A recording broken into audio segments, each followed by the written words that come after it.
here to the Land of Dawn for this fourth game in this match. Stakes are really high here in game at number 4, and even from the drafting, a lot of gambling, a lot of gambiting, even back and forth between the trades of these heroes as we see Falcons APBREN on the blue side up against Liquid Echo on the red. Talking about risky decisions that you don't know if it'll pay off, if it'll be something that bites you in the butt, but early on, look at this. They're about to send Sanji back home. He's holding his ground, man. Look at this. Yeah, I think he's going to get denied here, unfortunately, because we are seeing that JP is hovering towards the top side of the map to make sure that Benny QT can actually survive this laning stage for as long as possible. Oh, great stuff. Even JP just blocking the skill shot with his body. Nicely done. That's a quick score up top for TLPH. Kyle TZ checking in on the small camp. Going to be pushing out JP. This is dangerous. Again, a Roger and a Julian at level 3 and level 2. Those are fully built heroes, kit-wise. But at least for TLPH, they're not making the same mistake that they did in the earlier stages, right? Hit level 3 and now you're in some trouble. But for the most part, I do think that from Falcons APBREN side, FlapTZ, we need to see him make a super play at some point. Because if he catches both Sanji and Benny QT in a single final slash, that could just be game over. By the way, folks, this is his finals MVP hero from Season 12 when they won that championship at the EVM Convention Center in Manila in the last quarter of 2023. So this is a very monumental hero for FCAP. Liquid Echo, on the other hand, a lot of comfort in them as well. Again, Carl TZ getting that Akai, even if we were hoping that maybe he would get his hands on an assassin. This is just Liquid Echo just putting their foot on the ground saying, you know, this is how we play.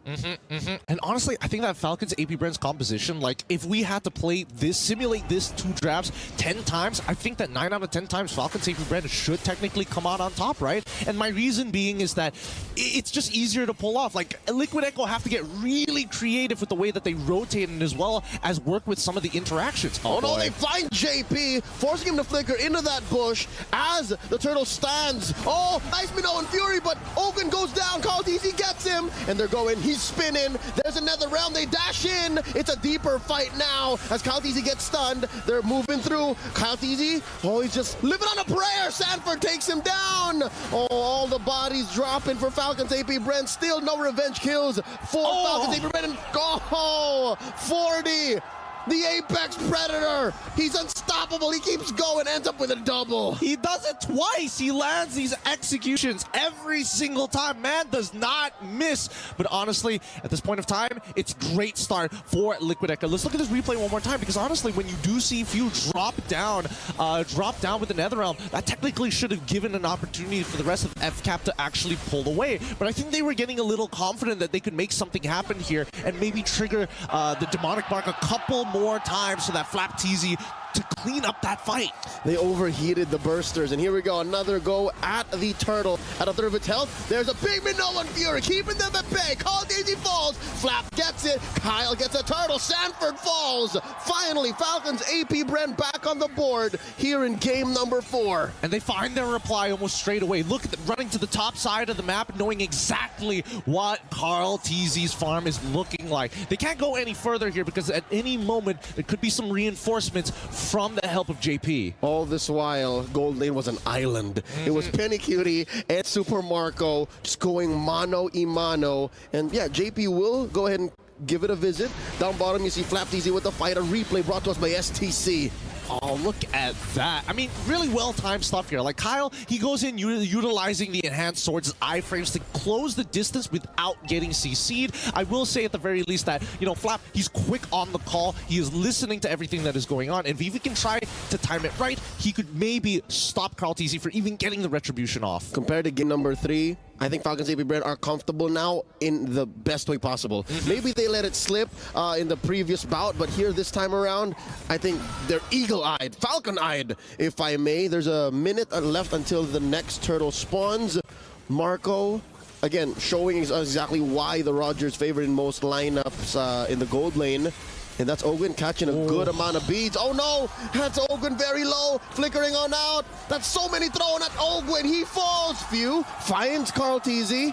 He's too late to save his roamer. Yep, great coverage here. Great coverage here for the size of Falcons APBREN. And the fact that they're purposefully delaying the position, revealing their positions. They're like, okay, Sanji, release the feathered airstrike now. Benny QT and JP start walking up. Carl, just sit in the bush for a couple of seconds and then walk out. So therefore, it's wasting Falcon APBREN's time, right? Oh, maybe he's not there. Maybe we can walk up mid. Suddenly 4 people show up. Oh, shucks. We can't do it anymore. It's the delayed release. It's a limited drop culture. There's a shirt, there are shoes, there are pants. Oh no, I need the whole set. Now there's a fight breaking out up top. Sanji with the feathered airstrike, a few volleys dropping. No one home for the final slash. Flapped easy. Vengeance 1, Vengeance 2. JP at half health, throwing a few wisps over to Flap Teasy's way. Few dueling with Sanford. Benny Cutie with the entropy. And they let go. They disperse. All right, neither team willing to commit. I like this. I like this more because Sanford still has that penalty zone. At any time they could trigger it and they don't mind. Wait, hold on. Hold on. It's going to escalate. Final slash back online. Minnow and Fury coming in. Big knockup. Call Easy very low. Call Easy secures it. Flap Easy gets the kill. Sanford flickering on out. Netherim already spent through. JP flickering on out. Flap Easy tracking with that vengeance. Call Easy with the enhanced chains. And are they going to back off? Benny Cutie with a defensive entropy. Just a few fires, a volley of basics just to push him back. That's a tier 1 pushed in mid for Falcons APBREN. A huge win for Falcons APBREN. Opening up mid tier 1 is going to open up entire access to the jungle's top and bottom side of this map. Let's quickly look at the items, right? We do see the Blood Winnings purchase coming in specifically from Sanji. That's going to keep him alive for now. But at the same time, we've seen that just with the Genius Wand alone from Kyle TZ is enough to actually create a one-shot angle or at least chunk him down to that Super Marco can guarantee the kill. Whoa. Final slash on the Carl TZ. Everything but the kitchen sink thrown at the goat. Can he survive? Flap takes down his TZ Pro. That's unfortunate. That's real unfortunate. It looks like Falcons APBREN now looking at the weak link, and it might just be Carl TZ here because JP, he's not covering him. He's fine. He's fine. You could have gotten me confused between Flap and Kyle because Flap is acting like an assassin right now. He's dangerous, and not to mention that few. He's cutting corners. They're still going. The Minnow and Fury knocking them up. JP's going down. Benny Cutie first. That's a double kill for Kyle. That's insane. What a great play coming in from Falcons APBREN. They turned into turbo mode this time. Find the punish, extended, stretch him out like dough, just like in game 1 and game 2. Let's look at the replay because you can see, right? Oh, Benny, quickly. Oh, I got hit by everything. Purify. Kyle shows up. He's like, nah, nobody's getting out of this one.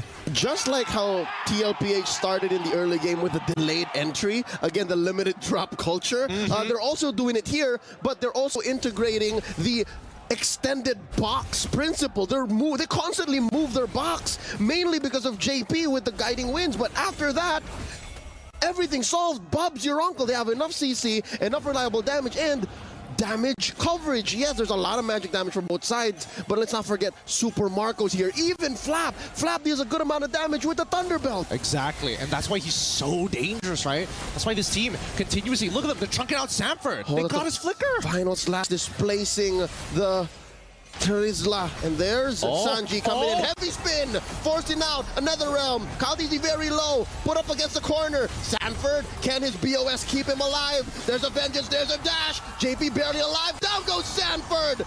Oh, down goes JP as well, 2 kills. Flap TZ forcing out an entropy. Can he take down Benny? The answer is yes. Boom! The Filipino cannon strikes again, allowing a double kill for his boy Few. This game, high octane action here. We got to bring it back a little bit because the energy is high and the crowd is going wild. The Falcons APBREN, cool as a cucumber. If we want to throw it back to M2, you can't do it without bringing Few and Flap TZ and Coach Ducky into the equation. So if it's Carl TZ zoning in, going back to Singapore, you can't do that without bringing Flap, Few, and Ducky into the story. They also won that championship. They also played out of their minds, and now they're doing the same. That's almost 8K gold lead here at 9 minutes. It's wild. It's wild. This could be it.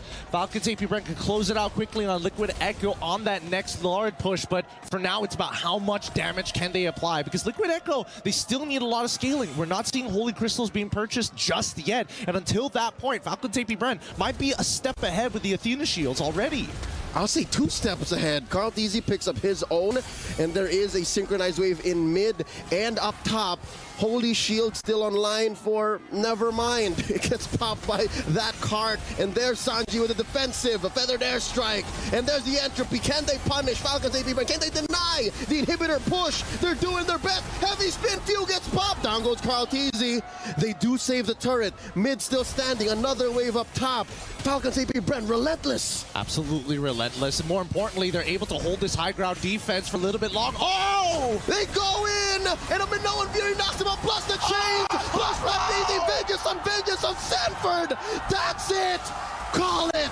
Falcons APBREN are moving on through the grand finals. GG, well played. It's Falcons APBREN in a successful 3-1 match to end this PO5 and representing PH in the grand finals. This is straight up Reigns and Rhodes back in Manila. It was Liquid Echo who got FCAP's number, but not like in XL, not like in Philly.